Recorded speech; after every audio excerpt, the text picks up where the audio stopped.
ऊपर जो कुछ कहा गया है उससे ललित कलाओं के संबंध में नीचे लिखी बातें ज्ञात होती है। सब कलाओं में किसी न किसी प्रकार के आधार की आवश्यकता होती है। ये आधार ईंट पत्थर के टुकड़ों से लेकर शब्द संकेतों तक हो सकते हैं। लक्षण में अपवाद इतना ही है कि अर्थ रमणीय काव्य कला में इस आधार का अस्तित्व नहीं रहता। जिन उपकरणों द्वारा इन कलाओं का सन्निकर्ष मन से होता है वे चक्षुन्द्रिय और कर्णेंद्रिय हैं। सन्निकर्ष माने लगाव यानी कि इंटरेस्ट। ये आधार और उपकरण केवल एक प्रकार के माध्यम का काम देते हैं जिनके द्वारा कला के उत्पादक का मन देखने या सुनने के मन से संबंध स्थापित करता है और अपने भावों को उस तक पहुंचाकर उसे प्रभावित करता है। यहाँ दूसरा लक्षण में हमने देखा था जिन उपकरणों द्वारा इन कलाओं का सन्निकर्ष मन से होता है वे चक्षुरेंद्रिय और कर्णेंद्रिय हैं। इसका मतलब जिन उपकरण का मतलब ये दोनों का कहते हैं। किसको? चक्षुन्द्रिय मीनिंग आंखों द्वारा और कर्णेंद्रिय मीन कानों द्वारा। आंखों द्वारा और कानों द्वारा इन कलाओं का सन्निकर्ष मन से होता है, इसे ही इसमें कहते हैं। ये आधार और उपकरण केवल एक प्रकार के माध्यम का काम देते हैं जिनके द्वारा कला के उत्पादक का मन देखने या सुनने के मन से संबंध स्थापित करता है और अपने भावों को उस तक पहुंचाकर उसे प्रभावित करता है। अर्थात सुनने या देखने वाले का मन अपने मन के सदृश कर देता है। अतएव यह सिद्धांत निकला कि ललित कला वह वस्तु या वह कारीगरी है जिसका अनुभव इंद्रियों की मध्यस्थता द्वारा मन को होता है और उन बाहरियार्थों से भिन्न है जिनका प्रत्यक्ष ज्ञान इंद्रिय प्राप्त करती है। इसलिए हम कह सकते हैं कि ललित कला मानसिक दृष्टि में सौंदर्य का प्रत्यक्षीकरण है।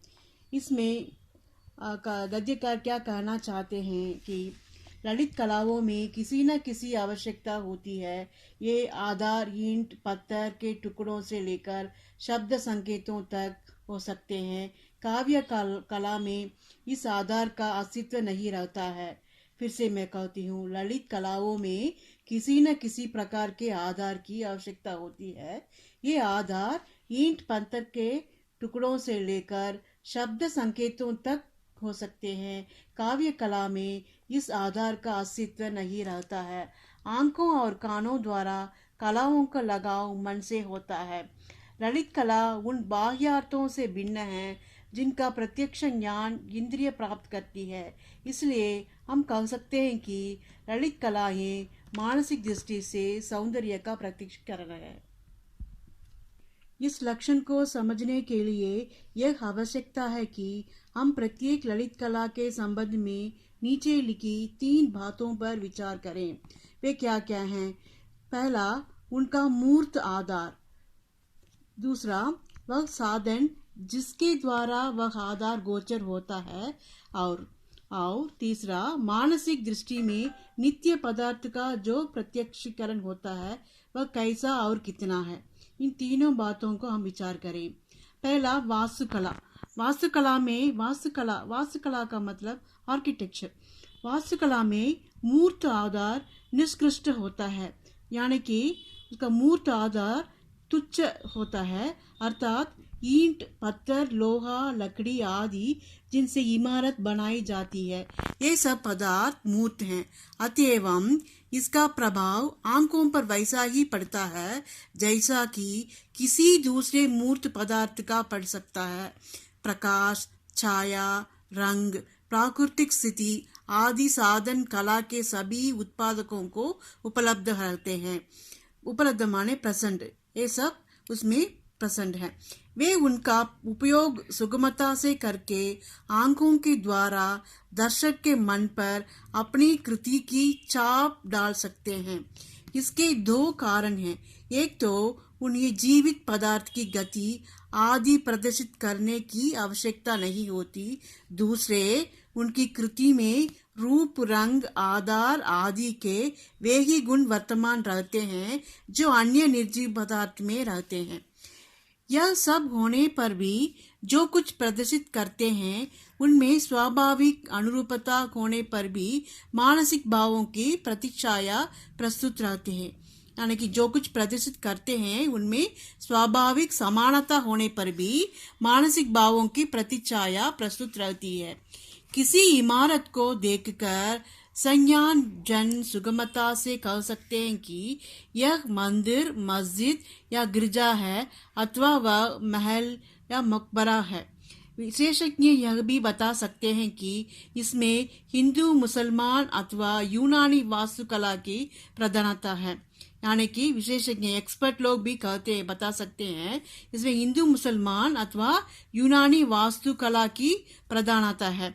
धर्म स्थानों में भिन्न भिन्न जातियों के धार्मिक विचारों के अनुकूल उनके धार्मिक विश्वासों के निर्देशक कलश, कब्ज, मिहारवे, जालियां, झरोके आदि बनाकर वास्तुकार अपने मानसिक भावों को स्पष्ट कर दिखाता है।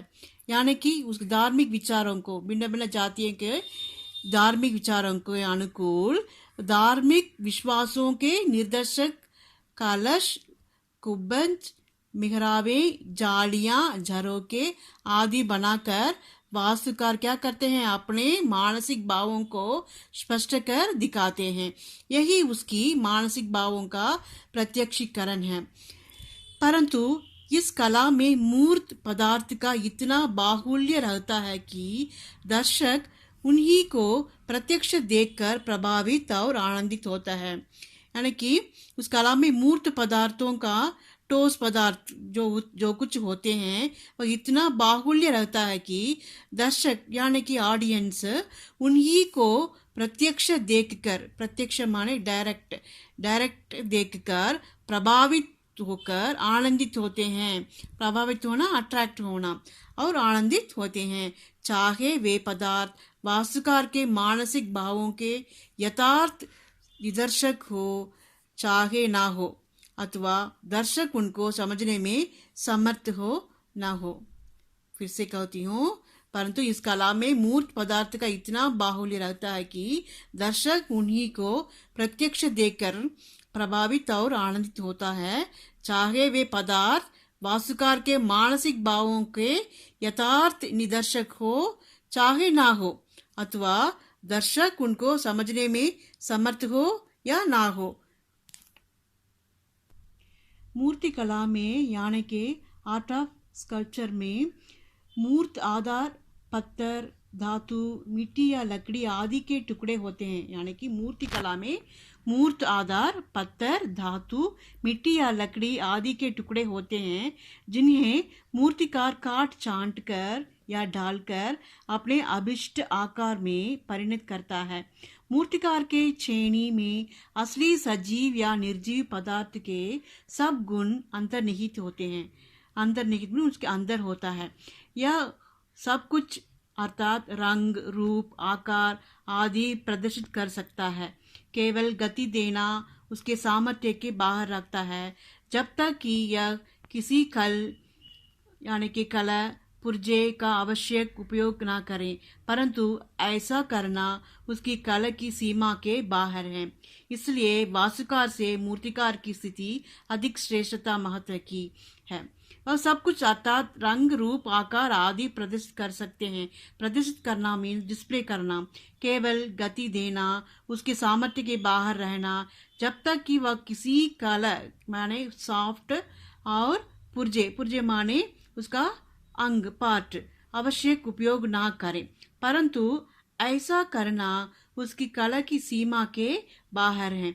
इसलिए वास्तुकार से मूर्तिकार की स्थिति अधिक श्रेष्ठता महत्व की है।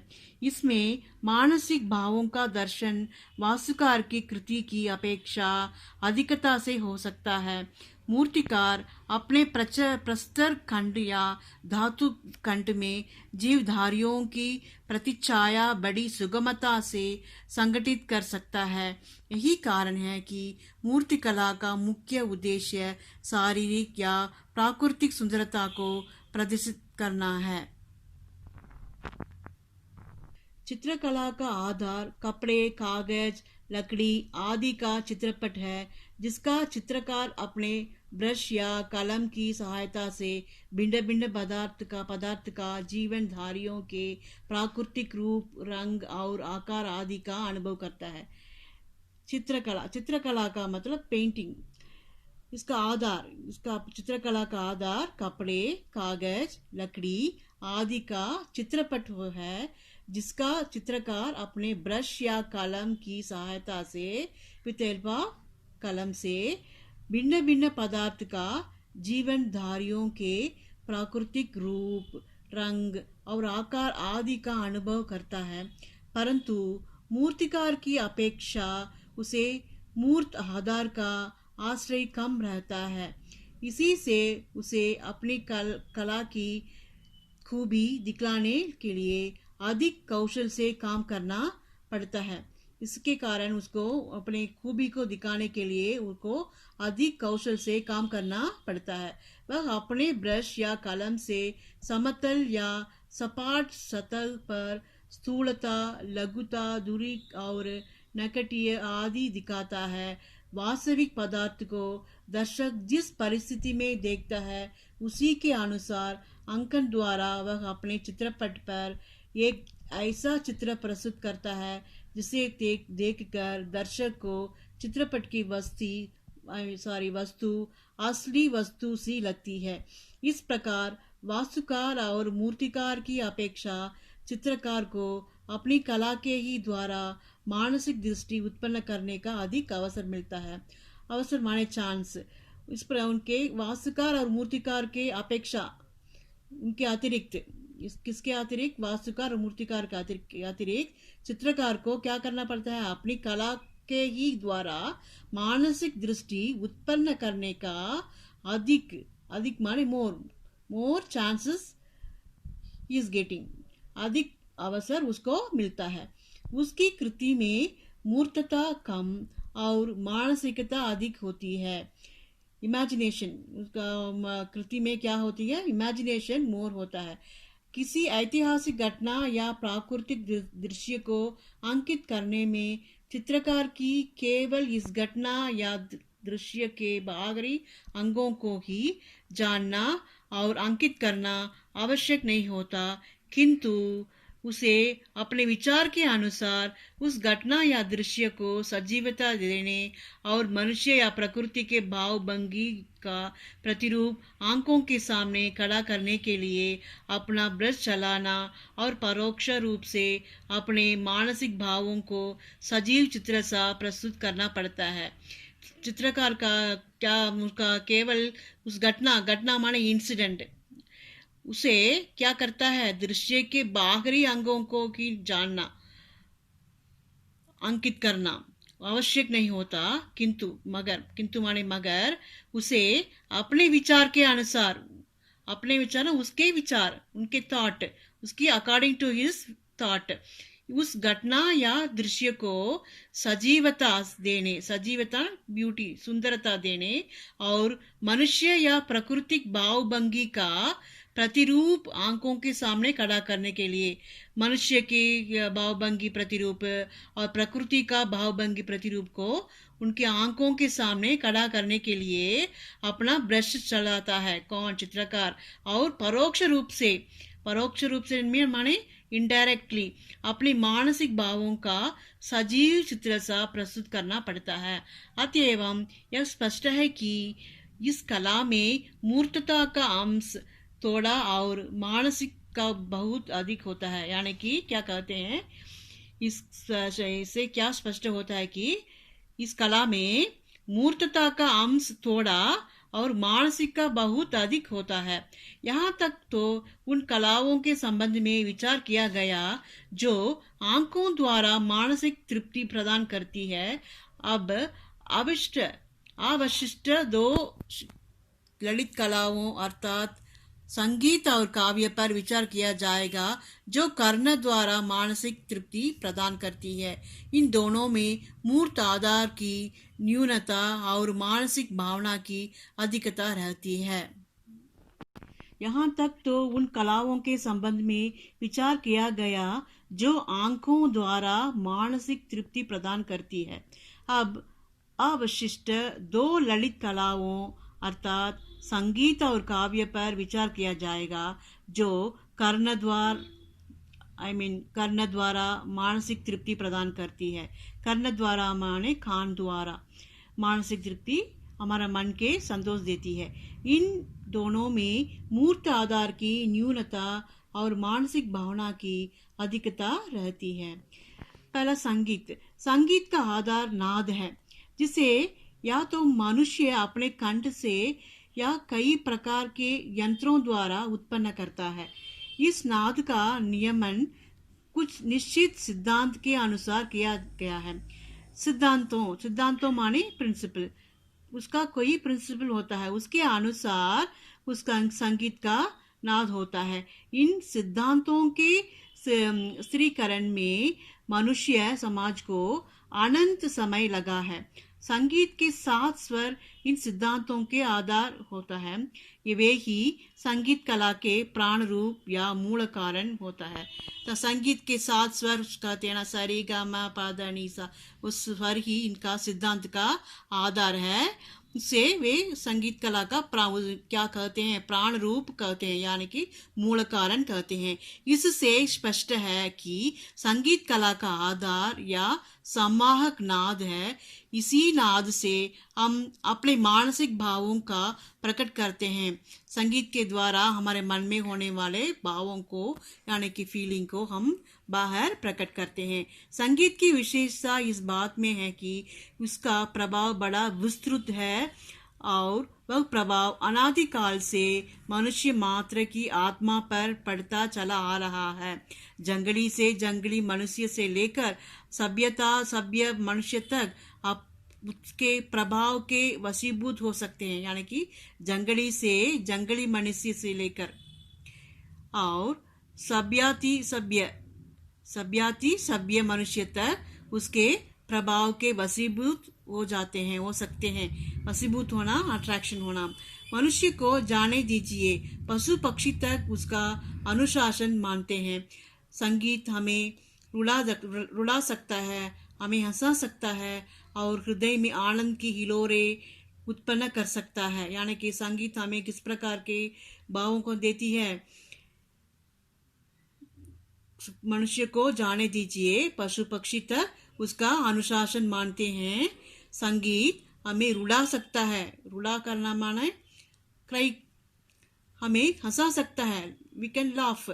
हमारे हृदय में आनंद की हिलोरे में वेव्स ऑफ हैप्पीनेस, उसको क्या करता, उत्पन्न कर सकता है। हमें शोक सागर में डुबा सकता है, हमें क्रोध या उद्वेग की वशीभूत करके उन्मत्त बना सकता है। शांत रस का प्रवाह बहाकर हमारे हृदय में शांति की धारा बहा सकता है।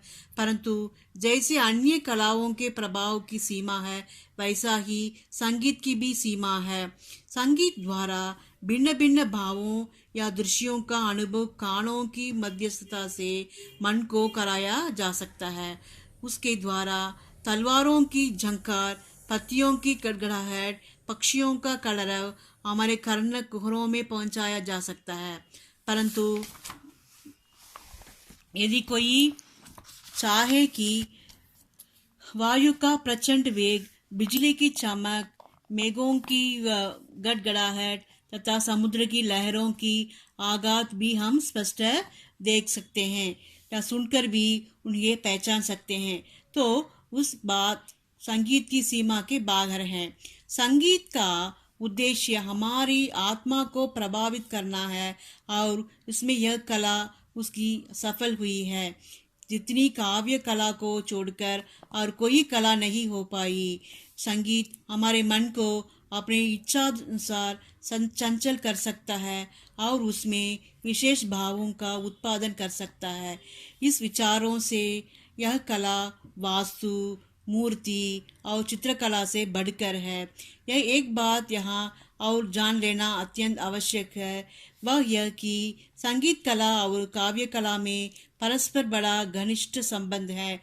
उनमें अन्योन्याश्रय है। एकांकी होने में दोनों का प्रभाव बहुत कुछ कम हो सकता है। ललित कलाओं में सबसे ऊंचा स्थान काव्य कला का है। इसका आधार कोई मूर्त पदार्थ नहीं होता। यह शाब्दिक संकेतों के आधार पर अपना अस्तित्व प्रदर्शित करती है। मन को उसका ज्ञान चक्षुन्द्रिय या कर्णेंद्रिय द्वारा होता है। मस्तिष्क तक अपना प्रभाव पहुंचाने में इस कला के लिए किसी दूसरे साधन के अवलंबन की आवश्यकता नहीं होती। कानों या आंखों का शब्दों का ज्ञान सहज ही हो जाता है, पर यह ध्यान रखना चाहिए कि जीवन की घटनाओं और प्रकृति के बाहरी दृश्यों के जो काल्पनिक रूप इंद्रियों द्वारा मस्तिष्क या मन पर अंकित होते हैं, वे केवल भावमय होते हैं और उन भावों के द्योतक कुछ सांकेतिक शब्द हैं। अतएव ये भाव या मानसिक चित्र ही वह सामग्री जिसके द्वारा काव्य कला विशारद दूसरे के मन से अपना संबंध स्थापित करता है। इस संबंध स्थापन का वाहक या सहायक भाव है जिसका कवि उपयोग करता है। काव्य कला में कवि क्या कहते हैं, यानी कि काव्य कला का आधार कोई मूर्त पदार्थ नहीं है। यह शाब्दिक संकेतों के आधार पर अपना अस्तित्व प्रदर्शित करती है। मस्तिष्क तक अपना प्रभाव पहुंचाने में काव्य कला के लिए दूसरी साधनों की आवश्यकता नहीं होती है। इसलिए काव्य कला का ऊंचा स्थान दिया गया है। तो अब कवि गद्यकार क्या कहना चाहते हैं इस पाठ में, हम पहले से एक बार देखेंगे। कला के बारे में क्या कहते हैं गद्यकार, वस्तुओं को वस्तुओं में उपयोगिता और सुंदरता लाने वाला गुण या कौशल को हम कला कहते हैं।